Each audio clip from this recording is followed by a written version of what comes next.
Now start Moseley equation. Moseley, now start Moseley equation. Moseley equation, Moseley equation ने क्या किया था, थोड़ा सा मैं रिवाइज करा दे रहा हूं। मेटल लिया जिसका हमें एटॉमिक नंबर नोन था, उस पे कैथोड रे का बॉम्बार्डमेंट कराया, टकराया, उससे टकराने के बाद एक्सरे निकाला। एक्सरे निकालने के बाद उस एक्सरे का फ्रीक्वेंसी मेजर किया। फ्रीक्वेंसी मेजर करने के बाद फ्रीक्वेंसी में और उस एटम के एटॉमिक नंबर में एक रिलेशन निकाला, यानी 10 एटम पे किया होगा जिसका हमें एटॉमिक नंबर नोन था। इक्वेशन निकालने के बाद उसने बोला कि इस इक्वेशन पे जब हम वैल्यू पुट करके देख रहे हैं तो एटॉमिक नंबर बिल्कुल सही आ रहा है। तो लोगों ने बोला ठीक है। तो उन्होंने बोला कि जो अब अननोन कंपाउंड होगा जिसका हमें एटॉमिक नंबर नहीं मालूम होगा उसको निकालना अब आसान हो गया। तुम्हारे लिए मैं डायरेक्ट बना के दे दिया इक्वेशन।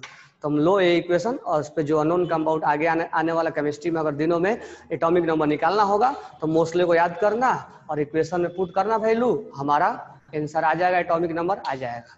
आज के टाइम में हम मोस्टली का एटॉमिक नंबर का यूज भी करते हैं लैब में। उस पर हमने तो किया नहीं है। कैथोड रे को हम टकराते हैं, एक्सरे निकलता होगा और उसमें एटॉमिक नंबर का हम सर्च करते हैं। हम तो यहाँ बस पढ़ रहे हैं नीट जेई के लिए।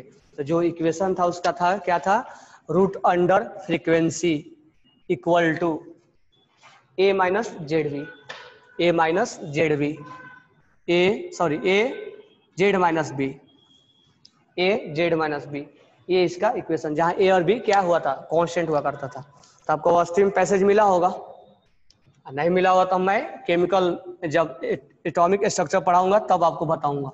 अब यहाँ पर एक ग्राफ बनाना है, तो ग्राफ बनाने के लिए रूट अंडर फ्रीक्वेंसी और यहाँ पर जेड के बीच में हमें ग्राफ बनाना है। This one is Y axis और this one is X axis. तो हमारे पास एक इक्वेशन है, थोड़ा मैथमेटिक्स पढ़ रहा है। दिस वन इज इक्वेशन, ये हमारे लिए एक इक्वेशन है। अब बस केमिस्ट्री क्या बोलता है, ये इक्वेशन फ्रीक्वेंसी और जेड के बीच में रिलेशन को बताता है, इसलिए दो ग्राफ के फ्रीक्वेंसी और जेड के बीच में हमें ग्राफ बनाना है। तो ग्राफ बनाने के लिए थोड़ा मैथ में जाते हैं और ग्राफ बनाने के लिए हम स्ट्रेट लाइन का इक्वेशन लिखते हैं, y equal to M X plus C, जहां पर ये y एक्सिस है, ये x एक्सिस है, ये y इंटरसेप्ट है और ये स्लोप है। ये फिजिक्स में समझ में आ गया होगा, और नहीं आया होगा तो आप फिजिक्स में पढ़ना इसको, बराबर है क्या। तो फिजिक्स में इसको अच्छे से पढ़ना, और मैथ में तो बहुत सारा ग्राफ पढ़ने वाला हो तुम। पूरा ग्राफ है, sine theta, cos theta, log, जितने भी ग्राफ है, लोगरिथम का graph, y equal to state, hyperbola, parabola, circle, ठीक है, जितना भी ग्राफ है सब पढ़ने हैं। तो ये तो स्ट्रेट लाइन का ग्राफ है, बिल्कुल आसान होता है, y equal to M X plus C. तो यहाँ पर हम इसको y equal to M X plus C पे सेट कर देंगे। तो थोड़ा इसको हम क्रॉस मल्टीप्लाई करते हैं, क्यों, क्योंकि हमें y equal to M X plus इसको x को ये बनाना है। तो यहाँ से तो x नहीं बन रहा है ना, तो हमको इस फॉर्म में इसको लाना है। तो लाने के लिए हम इसमें मल्टीप्लाई कर देंगे। तो रूट अंडर फ्रीक्वेंसी, ये तो y बन गया बिल्कुल। अब हमें x बनाना है, तो x बनाने के लिए हमें z अलग चाहिए, इसमें z कंबाइंड स्टेट में, तो मल्टीप्लाई कर देंगे a z लिखते हैं, a z, और यहाँ लिख देंगे माइनस ए बी। अब सोचो ये कैसे बन गया, तो बन गया तुम्हारा, ये हमारा हो गया y और ये हो गया हमारा m और ये हो गया x, हो गया ना सेपरेट। यहाँ अलग सेपरेट नहीं होता था, यहाँ पर कंबाइंड था, माइनस माइनस था, ये इस फॉर्म में आ गया। तो हमने इस फॉर्म में लाने के लिए हमने मल्टीप्लाई किया, प्लस सी, यहाँ प्लस सी के जगह पे माइनस एक्स। तो वाई एक्सिस ये गिरा, एक्स एक्सिस ये गिरा, और ये स्लोप, तो स्लोप कितना आ गया, स्लोप इक्वल टू क्या होता है, tan theta. Tan theta equal to क्या होता है, D X upon D Y. यहाँ डी एक्स और डी वाई क्या है, D root under frequency upon D Y की जगह पे क्या है, डी एक्स क्या है, सॉरी उल्टा लिख दिया, D x, D Z upon क्या है, डी रूट अंडर फ्रीक्वेंसी। ये है, ये स्लोप है। आगे मैथ में पढ़ोगे इसको, हम टेंजेंट पर, वो एक टेंजेंट पे मैक्सिमा पॉइंट निकालते हैं, तो मैक्सिमा एट दैट टेंजेंट, तो टेन थीटा होता है D Y by D X, differentiation, हम डी वाई और डी एक्स का डिफरेंशिएशन करते हैं, टेन थीटा निकालते हैं, मैक्सिमा निकालते हैं, मैक्सिमा एट दैट टेंजेंट, इसको बोलते हैं maxima, maxima at the tangent. मतलब उस टेंजेंट क्या होता है, मैक्सिमम क्या होता है, सब फिक्स में पढ़ोगे। बस यहाँ पर हमें दो चीजों से मतलब है कि स्लोप जो है वो tan थीटा है। तो यहाँ पर स्लोप जो है वो tan थीटा है। tan थीटा का वैल्यू कितना है, a है, यानी स्लोप का वैल्यू a है, क्योंकि न्यूमेरिकल में पूछा जाएगा। इतना ही समय मतलब है यहाँ पे। तो स्लोप जो हो गया, यानी हम स्लोप को m से रिप्रेजेंट करेंगे, और m क्या हो गया हमारा, m हो गया स्लोप, और tan theta equal to a का वैल्यू आ गया। अब बात करेंगे y इंटरसेप्ट क्या है, तो y इंटरसेप्ट c बताता है। तो y इंटरसेप्ट क्या है, y इंटरसेप्ट क्या है, y इंटरसेप्ट मतलब y पे कहाँ कट कर रहा है, तो y पे कट करेगा, उसको c से रिप्रेजेंट करेंगे, और यहाँ हमारा वैल्यू है माइनस ए बी, यानी निगेटिव में कट हो रहा है, यानी निगेटिव में कट हो रहा है, निगेटिव में कट हो रहा है। तो हम निगेटिव में कट यहां से कहीं करेंगे, और स्लोप क्या आ रहा, स्लोप पॉजिटिव आ रहा है, स्लोप क्या आ रहा, पॉजिटिव आ रहा है, स्लोप हमारा आ गया पॉजिटिव। तो हमें दो चीजों को पता लगाना होता है, स्लोप कैसा है और कटिंग कहां से। तो स्लोप इज पॉजिटिव, स्लोप हमारा पॉजिटिव है, और कटिंग पॉइंट कहाँ है, निगेटिव है। तो कटिंग पॉइंट निगेटिव है, तो हम कहीं लाइन यहां से ड्रॉ करेंगे, क्योंकि ये y का पॉजिटिव पार्ट है और ये y का निगेटिव पार्ट है, तो हम कहीं निगेटिव पार्ट से ही कट करके करेंगे। अब कट करने का मतलब यहां से ग्राफ हम दो तरीके से जा सकते हैं, या तो ऐसे जाऊं या तो ऐसे जाऊं। अब ऐसे अगर गए मैं, तो यहाँ निगेटिव स्लोप आता है, तो ऐसे स्लोप आएगा तो निगेटिव, ये सब फिर से पढ़ोगे, और ऐसे आएगा तो पॉजिटिव। हम तो ऐसे समझा देते हैं, बट फिर से डिटेल पढ़ोगे। ये पॉजिटिव स्लोप है, तो हम इस ग्राफ को वैलिड नहीं मानेंगे। क्यों, क्योंकि स्लोप इसका क्या है, पॉजिटिव है। स्लोप पॉजिटिव है तो इधर को जाएगा, इधर को नहीं जाएगा, क्योंकि यहाँ पर जब हम खड़े थे तो ऐसे भी ड्रॉ कर सकते थे और ऐसे भी ड्रॉ कर सकते थे, तो हमने ऐसे ड्रॉ करना सही समझा, क्योंकि पॉजिटिव स्लोप है। और स्लोप का वैल्यू tan थीटा का वैल्यू कितना है, तो tan theta equal to a है, जहां पर ये m है, जहां पर ये स्लोप है। तो कहीं अगर 45 डिग्री दिया है तो tan 45 का वैल्यू निकल जाएगा। अगर मान लो 45 डिग्री दिया है क्वेश्चन में, तो tan 45 निकालेंगे, tan 45 का वैल्यू क्या होगा, a होगा, तो a का वैल्यू इस क्वेश्चन से हम निकाल जाएगा हमें। तो कहने का मतलब है मोस्ले ने क्या किया होगा, मोस्ले ने फ्रीक्वेंसी निकाला होगा मीटर से टकरा टकरा के, और टकराने के बाद जेड लिया होगा, और हर बार उसका एक ग्राफ बनाया होगा, ग्राफ बनाने के बाद थीटा निकाला होगा, थीटा निकालने के बाद उसको ए मिल गया होगा, तो ए हम उस एलिमेंट के लिए डिफाइन हो जाता है, ए का वैल्यू निकालना आसान हो जाता है। अब ए निकल गया तो बी कैसे निकालेंगे, तो देखो ये पॉइंट क्या है, minus A B, this one is minus A B. अब ये वैल्यू तुम्हें दिया जाता है कैसे, या फिजिक्स में पढ़ोगे या मैथ में पढ़ोगे, ये थीटा अगर 45 डिग्री है तो ये 45 होगा, ये 90 होगा, और ये कितना होगा 45।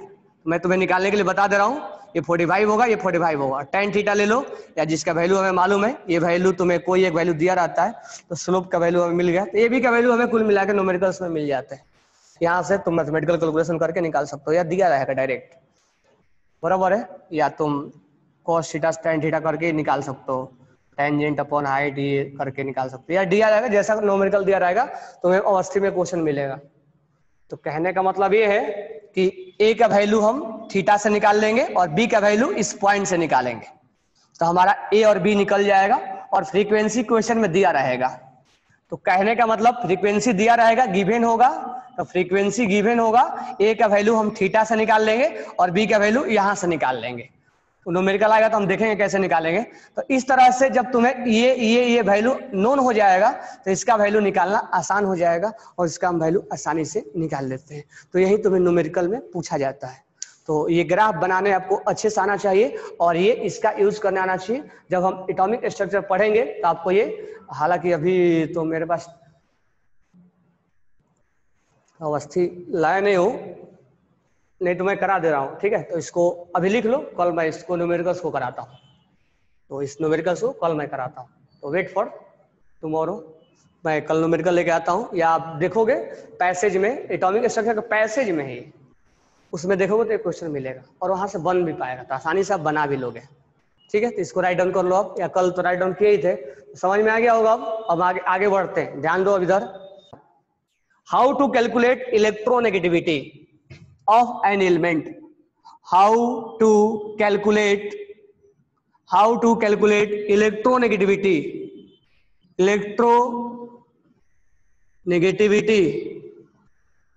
of an element किसी भी एलिमेंट का इलेक्ट्रोनेगेटिविटी कैलकुलेट कैसे किया जाए।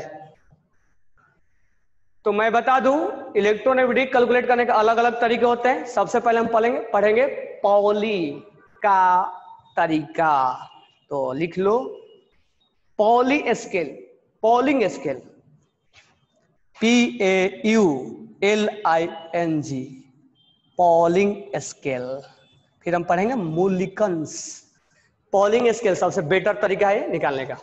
तो पॉलिंग ने सबसे पहले इलेक्ट्रोनेगेटिविटी निकालने का तरीका बताया। तो हमें पॉलिंग स्केल पे पढ़ना होगा। इसमें न्यूमेरिकल्स आते हैं तुम्हारे, तो न्यूमेरिकल्स को अच्छे से ध्यान से सुनना, और मैं इसको बता रहा हूं कैसे निकाला जाए। तो मान लो कि हमें फ्लोरीन का निकालना है। सबसे पहला पॉइंट मूलिकन्स ने एक रिफरेंस पॉइंट माना, और वो रिफरेंस पॉइंट हाइड्रोजन को माना है। तो रिफरेंस एलिमेंट हाइड्रोजन को माना है, और इसका हाइड्रोजन का इलेक्ट्रोनेगेटिविटी 2.1 होता है। अब सर बोलोगे सर ये रेफरेंस एलिमेंट क्या है, तो मैं तुम्हें बता दूं कि अगर उसको इलेक्ट्रोनेगेटिविटी फ्लोरीन का निकालना हुआ, या क्लोरीन का निकालना हुआ, या कोई भी एलिमेंट का निकालना हुआ, तो वो ये मान के बैठ गया था कि हमें हाइड्रोजन का मालूम होगा तभी हमें दूसरे का हम निकाल सकते हैं। तो इसका ये बोल सकते हो इसका ड्रॉ पॉइंट भी था ये, लेकिन उसने रेफरेंस पॉइंट लिया।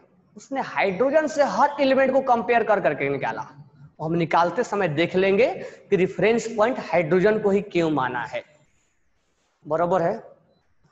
अब हम क्या करते हैं, इसमें पॉली स्केल में उसको क्या क्या डेटा का रिक्वायरमेंट पड़ा ताकि वो उस इलेक्ट्रोनेगेटिविटी को निकाल पाए।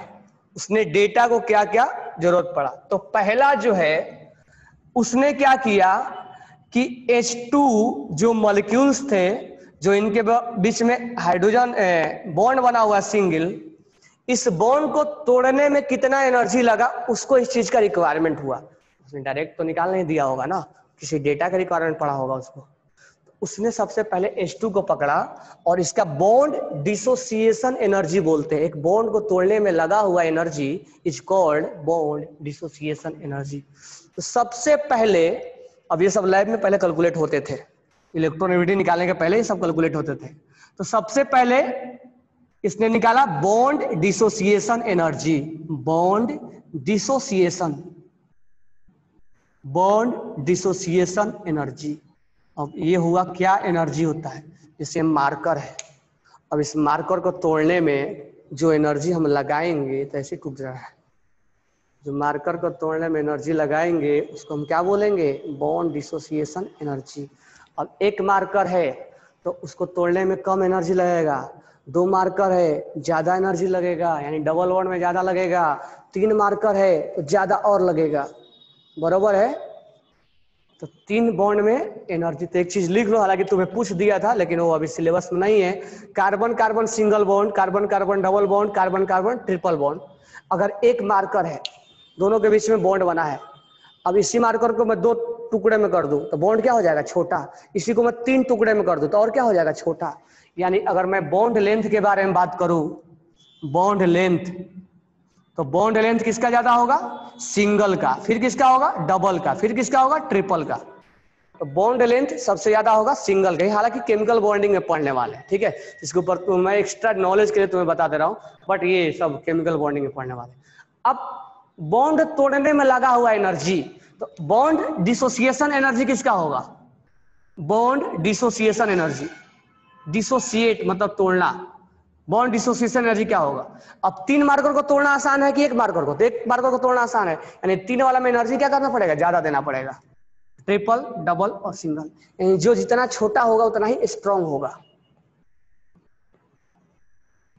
जितना छोटा होगा उतना ही क्या होगा, स्ट्रांग होगा। ये थोड़ा सा लिख लेना, पहले इसको लिख लो फिर हम आते हैं इस पे, राइट डाउन कर लो इसको एक एक पॉइंट। पॉली स्केल के लिए हमें 3 डेटा का रिक्वायरमेंट है। अगर उसको क्लोरीन का इलेक्ट्रोनेगेटिविटी निकालना है तो उसने हाइड्रोजन को एक रेफरेंस पॉइंट माना है। तो हम न्यूमेरिकल्स में समझेंगे कि रेफरेंस पॉइंट क्या होता है। अब उसने हाइड्रोजन को, पहला डेटा उसको क्या रिक्वायरमेंट होगा, यानी अब जब उसको क्लोरीन को इलेक्ट्रोनेगेटिविटी निकालना होगा तो उसको हाइड्रोजन का बॉन्ड डिसोसिएशन मालूम होना चाहिए, ये पहले से नोन होना चाहिए। क्लोरीन, अगर क्लोरीन का निकालना है तो Cl2 का बॉन्ड डिसोसिएशन एनर्जी उसको मालूम होना चाहिए। और इन दोनों से मिलके जब बॉन्ड बना होगा, या पहले से HCl में जो बॉन्ड बना होगा उसके बॉन्ड को तोड़ने में लगा हुआ एनर्जी उसको मालूम होना चाहिए। यानी अगर Cl का इलेक्ट्रोनेगेटिविटी मालूम करना है पॉली को, या पॉली स्केल पे हमें मालूम करना है, न्यूमेरिकल्स बनाना है, तो हमें 3 चीजों को रिक्वायरमेंट पहले होना चाहिए। यानी न्यूमेरिकल्स में 3 वैल्यू गिवन होना चाहिए। इसका बॉन्ड डिसोसिएशन एनर्जी, यानी बॉन्ड तोड़ने में लगा हुआ एनर्जी, ये किलो कैलोरी में भी हो सकता है और किलो जूल में भी हो सकता है, क्योंकि एनर्जी किलो जूल में, किलो कैलोरी में, इलेक्ट्रॉन वोल्ट में, जो भी है उसमें मेजर किया जाता है। अब इसका एनर्जी दिया रहेगा, इसका एनर्जी दिया रहेगा, तो 3 डेटा हमारे को दिया रहेगा एक न्यूमेरिकल्स बनाने के लिए। या ये सोच लो कि पॉली जब उसको इलेक्ट्रोनेगेटिविटी चला होगा निकालने तो उसको 3 डेटा मालूम होगा। अब 3 डेटा मालूम हो तो एक पॉली का स्केल का एक डायरेक्ट फॉर्मूला निकाला था पॉली ने, और वो भी जैसे मुलिकन्स ने एक अपना इक्वेशन बनाया था, उसी तरह से पॉली ने एक फॉर्मूला दिया था हमें। तो हम फॉर्मूला और पॉली का ऑब्जर्वेशन के अकॉर्डिंग आया हुआ है, तो हम फॉर्मूला अब डायरेक्ट मैं लिख रहा हूं कि फॉर्मूला क्या है। तो XA माइनस XB, अभी मैं बता रहा हूं XA और XB क्या है, तो अभी समझ ही लो।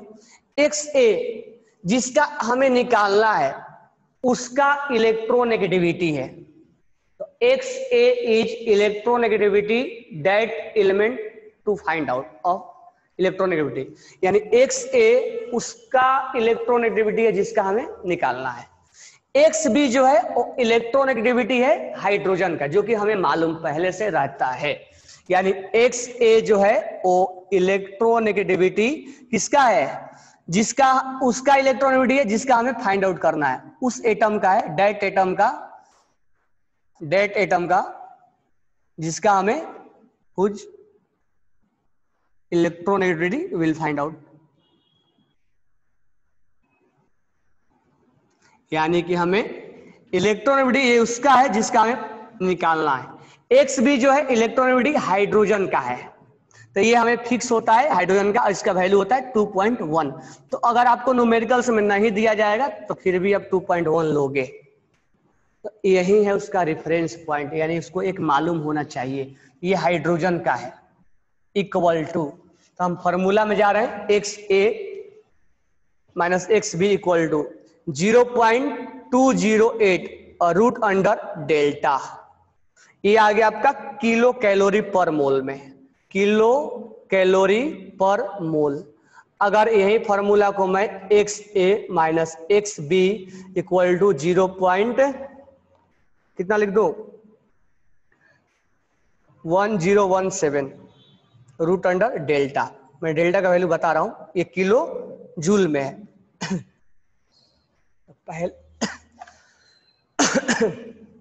पहले क्या करो आप,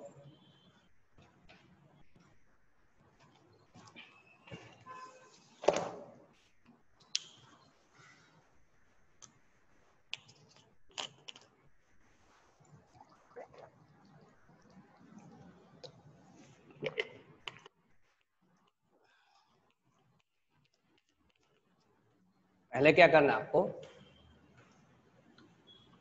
किलो जूल में चाहिए तो ये, और किलो कैलोरी में चाहिए तो किलो जूल में चाहिए ये। कहने का मतलब इसका दोनों का नॉलेज हमें हो गया, ये हमें हो गया। अब बात रहा डेल्टा का, बरोबर है। तो डेल्टा का जो वैल्यू है, डेल्टा का जो वैल्यू है, इसको पहले ऐसा करो, इसको लिखो, कुछ चीज मैं डस्टिंग करूंगा, लिखने के लिए कुछ जगह ही नहीं।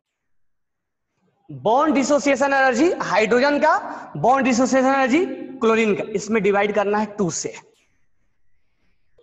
देखो फॉर्मूला मत रटना, जैसे मैं बता रहा हूं वैसे करना।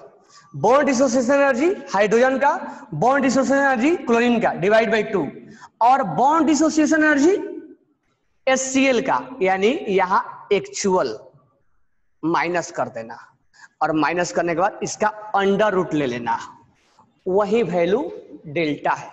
मतलब डेल्टा इक्वल टू, यानी डेल्टा इक्वल टू इतना आ गया। अब डेल्टा यहाँ क्या रूट अंडर में है, इसका रूट अंडर ले लेना। कुल मिला के ये है, रटने के बजाय डेल्टा इक्वल टू क्या हो गया। अब देखो यहाँ क्या हुआ, जब ये बॉन्ड तोड़ोगे ना तो यहाँ H बाहर निकलेगा और यहाँ Cl बाहर निकलेगा, दोनों मिलके क्या हो जाएगा HCl बनेगा। कुल मिला के ये है HCl मिलेगा, और यहाँ HCl का एक्चुअल जो बॉन्ड एनर्जी है वो दिया रहेगा। तो this one is actual bond energy, और ये जो तुम दोनों का सम करके आधा निकाले हो, ये क्या है, ये ऑब्जर्व लैब वाला है, प्रैक्टिकल है, और ये एक्चुअल है। तो ये जो है एक्चुअल है, और ये तोड़ तोड़ के तुमने H को बाहर निकाला और Cl को बाहर निकाला और दोनों को रिएक्शन करवा दिया, और ये बन गया H प्लस और Cl माइनस HCl बन गया। तो ये जो है वो प्रैक्टिकल वैल्यू है। तो इसका और इसका, तो इसको तोड़ने में हमें एक एक चाहिए। अब तुम बोलोगे सर डिवाइड क्यों किए हो आप, तो मैं वही बता दे रहा हूं तुम्हें डिवाइड क्यों किए। ध्यान से सुनना, ध्यान से सुनना यहाँ पे। अब यहाँ पर H को तोड़ोगे तो तुम्हें 2 हाइड्रोजन मिलेगा, और तुम यहाँ Cl को तोड़ोगे तो 2 क्लोरीन मिलेगा। अब दोनों को एक ही कंटेनर में है, जोड़ोगे तो क्या मिल जाएगा 2 HCl, जबकि हमें एक ही HCl चाहिए। बराबर है क्या, इसलिए 2 से क्या करना पड़ेगा, डिवाइड करना पड़ेगा। ये हर बार का कहानी ऐसा ही आने वाला है, इसीलिए 2 से डिवाइड किया गया है। और ये जो तुम HCl का बॉन्ड एनर्जी निकाले हो, ये प्रैक्टिकल वाला वैल्यू है, ये प्रैक्टिकल वाला वैल्यू है, और ये जो है एक्चुअल वैल्यू है। ये डेल्टा का एक्चुअल वैल्यू। तो रटने के बजाय समझो उस चीज को कि ये क्या है और ये क्या है। समझ में आ गया। अब जो तुम्हारा बुक में लिखा होगा, वो बुक में ऐसा लिखा होगा, डेल्टा का वैल्यू कुछ ऐसा लिखता है वो, actual bond energy, actual bond energy, मैं बी लिख रहा हूं, बुक में भी बी लिखता है, एक्चुअल बॉन्ड एनर्जी माइनस 1/2, थोड़ा सा इसको मैं हटा रहा हूं, एक्चुअल बॉन्ड एनर्जी 1/2, और ये ए प्लस बी और बी बॉन्ड एनर्जी है। तो डेल्टा का वैल्यू ये बुक में लिखा रहेगा, लेकिन ये लिखने का मतलब रटने की कोई जरूरत नहीं है। मैं तुम्हें बता रहा हूं ये क्या है, पहले इसको लिख लो, 2 मिनट के टाइम में फिर रिपीट कर रहा हूं। रटने की कोई जरूरत नहीं है, ध्यान से सुनना। हमें क्वेश्चन में दिया गया है बॉन्ड डिसोसिएशन एनर्जी ये है, क्लोरीन का ये है, HCl का ये है, calculate electronegativity of chlorine on poly scale. यानी कि अगर क्लोरीन का इलेक्ट्रोनेगेटिविटी निकालना है तो इसके लिए हमें 3 डेटा पहले से देना पड़ेगा, हम डायरेक्टली नहीं निकाल पाएंगे। ये और ये 3 डेटा हमें जरूरी है। अब समझ लेते हैं डेटा है क्या। बॉन्ड एनर्जी क्या है, तो हाइड्रोजन के बीच में बॉन्ड तोड़ने में लगा हुआ एनर्जी, यानी इसके 1 मोल को तोड़ने में 104 किलो जूल लगेगा। ठीक है, प्लस है, इसका मतलब हीट देना पड़ेगा, यानी एंडोथर्मिक है। तो जहां प्लस होता है वो एंडोथर्मिक होता है, तो एंडोथर्मिक है। और एंडोथर्मिक में मैं तुमसे सिखाया भी था, डेल्टा एच क्या होता है, पॉजिटिव होता है, यानी हीट हमें देना पड़ता है। यहाँ भी हीट हमें देना पड़ेगा, यानी ये भी एंडोथर्मिक है, ये भी एंडोथर्मिक है, बराबर है। तो इसको तोड़ने में इतना हीट देना पड़ा, क्लोरीन को तोड़ने में इतना हीट देना पड़ा, HCl को तोड़ने में इतना हीट देना पड़ेगा। अब हमें इलेक्ट्रोनेगेटिविटी निकालना है, तो हम कैसे निकालेंगे, तो हम इलेक्ट्रोनेगेटिविटी निकालेंगे, क्लोरीन का निकालना है तो क्लोरीन लिखेंगे माइनस इलेक्ट्रोनेगेटिविटी ऑफ हाइड्रोजन, जो कि हमें मालूम है, क्वेश्चन में दिया नहीं है बट हमें मालूम है इलेक्ट्रोनेगेटिविटी ऑफ हाइड्रोजन क्या होता है 2.1। तो ये भी क्वेश्चन आपसे पूछ लेता है कि पॉली रेफरेंस पॉइंट कौन से एटम को लिया था, हाइड्रोजन को लिया था, इक्वल टू। अब यहाँ पर जो वैल्यू आएगा वो अब फॉर्मूला पे थोड़ा सा पुट करेंगे, और यहाँ किलो कैलोरी है तो 0.208 होगा, 0.208 होगा, रूट अंडर डेल्टा होगा। अब हमें डेल्टा निकालना होगा, तो यहाँ पर HCl निकालना है, और यहाँ पर 2.1 पुट कर दूं और 0.208 पुट कर दूं, और रूट अंडर डेल्टा में निकाल दूं, डेल्टा निकाल के वैल्यू पुट कर दूं, हमारा आंसर आ जाएगा। अब डेल्टा इक्वल टू क्या होता है, तो डेल्टा इक्वल टू, ध्यान से सुनना क्या होता है, तुमने इसको तोड़े तो एनर्जी ऑफ H को तोड़ने में प्लस एनर्जी ऑफ Cl को तोड़ने में। अब बताओ इसको तोड़ोगे तो कितना हाइड्रोजन मिलेगा? 2। इसको तोड़ोगे तो कितना हाइड्रोजन मिलेगा? 2। और दोनों को मिला दोगे तो कितना Cl मिलेगा? 2। Cl कितना मिलेगा? 2 मिलेगा ना? मिलेगा कि नहीं मिलेगा? 2 हाइड्रोजन मिला कि नहीं मिला? 2 क्लोरीन मिला कि नहीं मिला? तो कितना Cl मिलेगा? 2 Cl मिल जाएगा। मिलेगा कि नहीं मिलेगा? हमें एक ही Cl चाहिए ना, वैल्यू एक ही Cl चाहिए। इसमें 2 से क्या करना पड़ेगा? डिवाइड। तो ये हो गया HCl के बारे में। अब ये जो दिया हुआ है ये एक्चुअल है, मतलब लैब में एक्चुअल मतलब जो है हकीकत वो है। तो ये है bond energy of HCl minus. ये वैल्यू है डेल्टा का। तो डेल्टा का वैल्यू ऐसे निकाला जाता है, एक्चुअल वैल्यू माइनस ये और ये का sum divide by 2। Actual value क्या है? 100। तो delta equal to 100 minus 104 plus 58 divide by 2। 100 minus ये कितना हो गया? 162 डिवाइड बाई 4 12 5 1 6 2, यानी कि 100 माइनस 81 कितना हो गया? 19। यानी डेल्टा का वैल्यू 19 आ गया। उठा के पुट कर दो। इसका मतलब ये हुआ कि HCl minus 2.1 equal to 0.208 root under 19। मैं तुम्हें रूट अंडर 19 का वैल्यू बता रहा हूं, तुम मेरे को आंसर बताओगे।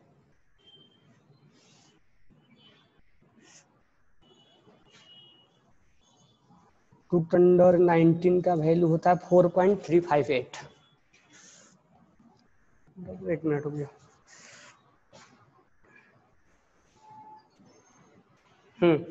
4.358 इसका वैल्यू होता है 4.358। चलो जल्दी से HCl बताओ मेरे को। हाँ, किसको किसको नहीं समझ में आया? सिद्धांत। क्या हो गया सिद्धार्थ? तुमने ऐसे कैसे नहीं समझ में आया? चलो फिर से समझाते हैं। पहले मेरे को बताओ वैल्यू किसका है। एक बार में कैच कर लेने का, इतना आसान भारी थोड़ा पढ़ा। मैं तुम्हें घुमा के पढ़ा दिया 10 बार। जाओ ध्यान से इधर। हाँ, आंसर कितना आया? बहुत जनों का आंसर भी आया है। तो 3.006। XCl का वैल्यू बताओ। 3.006 बिल्कुल एक का सही है। रजत का सही आया है। ओमकार 0.96 पूरा वैल्यू बताओ। इसका वैल्यू बताना। इसका आंसर शायद इसका है 0. ना, इसका वैल्यू है 3.0 दिया है उसमें। ये जब करोगे तो आएगा 0.9। इसका वैल्यू आ जाएगा 0.9। ये पूरा का वैल्यू आ जाएगा 0.9। और ये जब इधर आएगा तो ऐड हो जाएगा, ये 3 आ जाएगा आंसर। इसका आंसर 3 आएगा। और ये जब कैलकुलेशन होगा तो ये आता है 0.9। करके देखना। पहले मैं समझाता हूँ, जो जिसको समझ में नहीं आया ध्यान से सुनना। अब ध्यान से सुनो इधर। एक हमें कैलकुलेशन करना है इलेक्ट्रोनेगेटिविटी का। पहला पॉइंट, इलेक्ट्रोनेगेटिविटी हमें निकालना है क्लोरीन का। क्लोरीन का निकालने के लिए डेटा दिया जाएगा। H2 का डेटा दिया गया है, Cl2 का डेटा दिया गया है और HCl का डेटा दिया है। कैसा डेटा? इसको तोड़ने में लगा हुआ एनर्जी, यानी इनके हाइड्रोजन के बीच में क्या होगा? बॉन्ड बना होगा। और बॉन्ड को तोड़ने में लगा हुआ एनर्जी, तो बॉन्ड को तोड़ने में इतना 104 किलो जूल पर मोल लगा होगा। यानी इसको बॉन्ड को तोड़ना है तो हीट देना पड़ेगा, और हीट देने के लिए हमें इतना एनर्जी लगेगा। बरोबर है क्या? अब ध्यान दो इधर। क्लोरीन को तोड़ने में इतना हीट लगेगा, क्लोरीन के बॉन्ड को तोड़ने में इतना हीट लगेगा, HCl के बॉन्ड को तोड़ने में इतना हीट लगेगा। ये 3 डेटा दिया हुआ है। अब हमें बोला है इलेक्ट्रोनेगेटिविटी निकालो। किसका? इलेक्ट्रोनेगेटिविटी निकालो क्लोरीन का। Find electronegativity of chlorine. क्या होगा? ये हमें क्वेश्चन में डेटा में है। अब हम फॉर्मूला लगाएंगे। फॉर्मूला क्या है? ये है। ध्यान से देखो इधर। जिसका निकालना है उसका हमने वैल्यू लिखा, सॉरी XCl, यानी इलेक्ट्रोनेगेटिविटी ऑफ Cl। यानी XCl क्या है? तो लिख लो, XCl is electronegativity of HCl मतलब इलेक्ट्रोनेगेटिविटी ऑफ क्लोरीन, यानी जिसका हमें निकालना है उसको पहले लिखा जाता है। X हाइड्रोजन ये दिया नहीं जाएगा, हमें लिखना है, यानी रेफरेंस पॉइंट इसलिए लिया गया है, यानी कोई भी एलिमेंट का निकालना है तो हाइड्रोजन को लिखना ही पड़ेगा, ये मस्ट है। तो X हाइड्रोजन यानी इलेक्ट्रोनेगेटिविटी ऑफ हाइड्रोजन जो कि 2.1 होता है, ये हमें लिखना ही पड़ेगा। तो ये अननोन है और ये नोन है, दो चीजें क्लियर हो गया।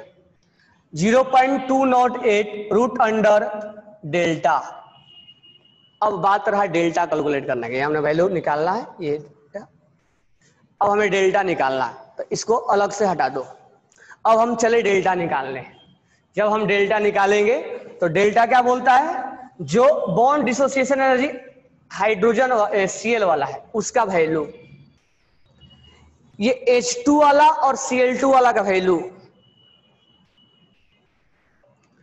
इस दोनों वैल्यू को ऐड करो, हमेशा इस दोनों वैल्यू को ऐड करो, डिवाइड बाई 2 करो,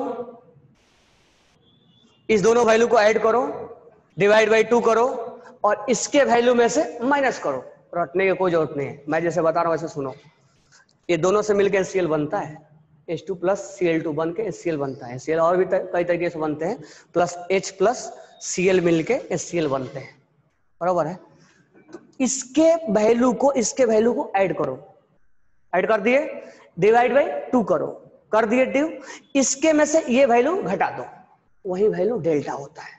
रटने की कोई जरूरत नहीं है, इसके वैल्यू को ऐड करो, कर दिए, डिवाइड बाई 2 करो, कर दिए, इसके वैल्यू में से माइनस करो, ऐड किए, डिवाइड बाई 2 किए, करने के बाद इसके वैल्यू में से माइनस किए, आ गया 19। यही है डेल्टा का वैल्यू। इस डेल्टा का वैल्यू उठा के यहां पुट कर देंगे, पुट करेंगे तो क्या निकल के आएगा, तो पुट करेंगे तो देखो क्या आएगा, HCl ये अब आ जाएगा क्या 0.28 और डेल्टा रूट अंडर डेल्टा का वैल्यू क्या आ गया 19। अब 19 का वैल्यू पुट कर दो, अब यहां से वैल्यू निकाल लो, अब तो आसान हो गया ना।